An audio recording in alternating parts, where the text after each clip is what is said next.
You've been kidnapped. The last person you saw on a TV series is coming to save you. Who is it? Rick Harrison from Pawn Stars. I'm fucked. He always knows a guy. You'll be fine. Jack Reacher, I'm so saved. Bandit from Bluey. This is gonna be difficult. Peter Capaldi, the 12th Doctor. I don't have to worry as long as the kidnappers don't have a cell with a wooden door. Cold Case Files.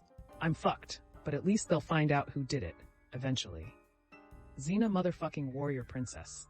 Lucy Lawless will just glare him into death. What do you swear you saw, but don't have any proof of? Was living in Japan in a city called Miyazaki. Was watching TV around the Christmas season. Station was MRT, was about 10 p.m. at night. There was a station ID break, and it ended with a full-screen large type message in English. Merry Christmas, fuck you. This was 1993. I know goddamn well I saw a zebra grazing in a pasture while visiting colleges in northern central Ohio. This was a good 15 years ago. There was for sure a zebra near Granville, Ohio, eastern central. Haven't seen it for a while though. Well, I guess to appease some of you. Yes, it was Denison. No, I didn't get in. I can't call my parents to gloat. Dad passed away the day before Father's Day, and she who birthed me is dead to me. But I'm living a better life mostly, and I slept like a baby last night.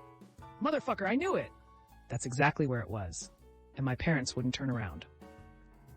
Sitting at the campsite, and a beaver walks out of the lake, like on its hind legs, and proceeds to walk like this through the campsite and into the woods, like it's on its way to Pooh's house or whatever. Just strolling. I saw a fox chasing a turkey on a hot summer day. They both tired out and stopped running at the same time, and laid down to rest. Then they got up to continue the chase after about a minute. Some absolute cartoon nonsense that I swear happened, but I wouldn't believe me either. A comet or something explode into a giant green fireball when I was a kid. Edit. In no way did I think a throwaway comment before class would get this much attention. Seems like a lot of yous have seen bolides or aliens. What often repeated cooking tip is actually terrible advice. Sauté onions for 5 to 7 minutes until caramelized. No way they are caramelized that fast. Yeah, that's softened, not caramelized. Maybe burned if you're bad at sautéing. Typically, it takes about 100 to 200 years to caramelize onions. It seems like I've read and have seen too many that leave garlic in the skillet too long. Like if you're adding it, good. Cook it for a minute but not 5, especially if it's minced and the skillet is really hot. You'll burn it otherwise. Every recipe takes longer than it says it will, especially the first time. Only use good wine for cooking. I challenge you to tell the difference between a $20 bottle of wine and $3 chuck when you add half cup to your pasta sauce. That you should open a restaurant because you love to cook. Surefire way to both crash and burn financially and end up hating to cook. In dating, what profession would be a deal breaker for you and why? Lawyer. I am a lawyer. I know lots of lawyers who are married to other lawyers, and I don't get it. Being in a relationship with another type A person who also likes to hear themselves talk and also has to be right about everything all the time is fucking exhausting. My relatives are a lawyer power couple. For a gag gift, one year my family got them argument scorecards. They asked for refills. Based on feedback from women on various Facebook groups about dating, I would say cops, surgeons, and lawyers. You would think these are good vocations, but they are full of control freaks and cheaters. Surgeons have to be confident to the point of arrogance to do what they do. What's one drug that's dangerous but is considered normal? Acetaminophen, aka Tylenol. People take them way too lightly. This thing is a liver destroyer. Depends where you live. In the financial district of London, coke was so common as to be normal. Venlafaxine. The worst side effects if a dose is taken even a little late. Trying to come off of it has been compared to heroin withdrawals. Benadryl. I used to trip on Benadryl. I didn't initially set out to do it, but after taking 2 one night to sleep and then 3 another night and then 4, I realized that I enjoyed the funny sensations it made me feel. It was a different kind of high. 4 tablets turned into 8, 10, 15, and as high as 20. That's right, I used to take as many as 20, 50 milligrams tablets of Benadryl to get high. I don't know how the fuck I'm alive, but never do it. Benadryl is super dangerous if you abuse it. What is the worst decision an author has made? Richard Britton tracking down a girl who gave him a bad book review and hitting her over the head with a bottle. That sounds like the oddest combination of meticulous planning and spontaneous rage. Michael Grant co-author of Animorphs and husband of Catherine Applegate, has stated that they fucked up letting their agent talk them into granting the media rights of the series to Scholastic. George Martin accidentally killing off an important character and getting himself stuck in a mess of his own making. Paul Sheldon would have saved himself a lot of trouble if he didn't decide to kill off the main character in his Misery novels. Still can't understand why Stephen King thought that having the boys run a train on Beverly at the end of The Unemployed. It was a good idea. In 1971, William Powell, then a teenager, wrote and had published a book called The Anarchist Cookbook, which informed readers how to build homemade explosives and weapons, how to build phone-phreaking devices, and how to make illegal drugs, including LSD. He spent most of the rest of his life disavowing the book, trying to have it removed from publication at points, though failing as he did not own the copyright, and had trouble trying to find work as a result of his book. What can't you believe still exists in 2024? Cereal bags that are not resealable. Printers that won't print in black if your color cartridge is low, or won't print unless connected to the internet. Those people that use their phone speakers at max volume in public. I can't believe it's 2024. The measles. We collectively have the ability to eradicate it entirely from the planet, but don't for a variety of stupid reasons. We almost eradicated it in 2000, but fell short. What's a company you hate but reluctantly continue to use? Amazon.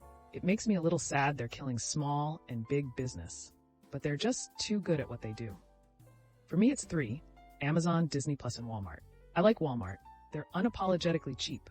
I try to avoid them, but when I was having some financial issues, Walmart was hands down a godsend. Comcast and Ticketmaster, the evil twins. Serious, how's your mental health? Was awful most of my life. Suicidal? Obsessive negative thoughts. Sleep paralysis. Ended up in a psych hospital. Me, a music teacher, a head of household, a responsible adult, worked since 17 years old. How can that happen to someone that has his life together? I don't know. Bipolar disorder takes over you. I now regret every day never having tried medication. Now for a year, my life is completely different. I feel normal now. No mania, no depressive episodes, no seeing weird figures during sleep paralysis. So how's it now? Amazing. I'm grateful to the psychiatrist that helped me. Thanks to him, my life changed. I'm as stable as I was prior to puberty. Bipolar disorder came in during puberty for me. Good luck, everyone. I found that my mental health got trickier to maintain as I passed age 30 and much trickier after age 40. Mortality ain't fun to think about, but it's always staring me in the face right now, and finding meaning in life is hard. I have to be extra vigilant about filling my downtime with stuff that doesn't send me into a funk. Basically, I really need my music and my books and an occasional movie, or else I start to feel like nothing matters. I guess I turned into a pessimist before I even knew what that was. That said, I'm doing okay because once I realized how to handle it, I've been fighting my midlife crisis pretty effectively. I keep pleasing to the eye images nearby at all times, and I've got Mozart playing in the background most of the day, and I'm spending my free time reading more. Since I find two of those things meaningful and the pictures to be kind of nice, I'd say it's working. I'm sort of shoehorning purpose into my life. This is the downside of taking a corporate job instead of an academic job, though. My work is fun, but it's a grind, and it feels worthless. The bright side is that I get paid a crap ton of money that'll let me retire early to do whatever I want, like write a book. Everything's just work and sleep. It gets me down, but I still don't do anything to fix it. 6'10", got cheated on recently. Makes you question your worth, self-confidence, and value as a man. Days used to be horrible. Now they're generally good. I know I'll be back to where I used to be. Really freaking bad, and it seems to get worse and worse. When did you realize you were bisexual, and what made you realize it? When I had a fat cock in my ass and it felt decent. Attractiveness is attractive. Couldn't tell you when, because it was probably the same time I noticed boys. I realized I was bi when I realized I was staring at the cute guys in the gym just as much as I was the cute girls. This was like 7 years ago. While contemplating the vast spectrum of ice cream flavors, I realized my taste buds weren't limited to just vanilla or chocolate. The same principle applied to my attractions, and voila, bisexual enlightenment struck. I found this one friend of mine cute, and slowly over time I started looking at guys during my alone time. It basically just hit me one day that I might be bi.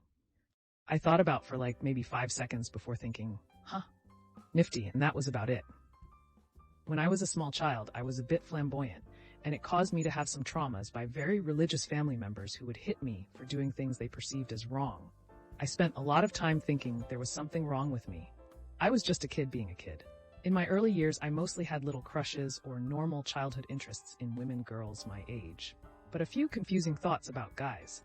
But by my early teens, I became more curious about other guys. I had a few interactions that were just boys being weird boys in my later preteen teen years, but nothing outright sexual. But they made me feel a type of way. I actually didn't realize gay people existed to the extent they do. Of course I knew what it was, but thought, at most, maybe a dozen couples in the whole state. It wasn't until my early 20s I started working it out. I found people who were in the queer community, and I was astonished how many people there were. I had my first boyfriends around the same time, but also had a girlfriend or two in the mix, which at first confused the hell out of me. I thought I was straight, then I thought I was gay, then I thought I was straight again. But lo and behold, I caught feelings for another guy after the last breakup. So I'm gay again? WTF is my life? I later discovered bisexuality, and it felt most fitting. I didn't care. Genuinely. Guy, girl, it's the connection. At a local bar, I met a beautiful woman who I started seeing. She soon disclosed to me she was trans, MTF, before anything physical happened between us. It was something new to me, but I thought, what the hell, I like her. She's funny, she makes me smile, and we dated for some time as well. She actually was incredibly knowledgeable on the LGBTQ community as a whole and gave me great resources to have not only answers to things I frankly just winged and thought it is what it is, but also I made a lot of queer friends of multiple identities and experiences. We did break up, but nothing to do with her being trans. We still occasionally talk. Now, I don't so much identify as bisexual as I do just blanketly queer. I don't care about parts, I care about hearts. And honestly, it's the best I've felt about myself ever. I still have challenges I face in life, but overall I feel good.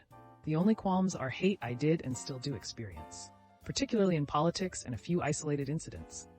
It's a shame it took me so long to figure it out. And I do have trauma from my youth, of unacceptance for just expressing myself as who I was, including bullying from peers for just saying things that made sense to me but not to others. And it confused me, like why I feel this way, and in being told it's weird or bad, even up to a few incidents of physical altercations, which made it all so much harder and more painful. All that trauma would never change who I was. It would just cause more heartache. Which is why even to this day, though it's better, can never understand anti-LGBTQ hate, lack of resources, and lack of education. At best, all of the hate, bullying, and punishments only delay the inevitable, but leave lasting trauma. But in the end, nothing was wrong with me. I am just a queer man. And it sadly needs to be said because there are young people today who were like me when I was young, who need to hear that there is nothing wrong with you, and there is nothing wrong with being LGBTQ queer. Well, that's another episode of Ask Reddit in the books. I really appreciate all of you who made it this far into the video. Of course, if you enjoyed this video, it would really help the channel out a lot if you gave the video a thumbs up, subscribe, or leave a comment down below. I hope that you enjoyed it, and I'll see you next time.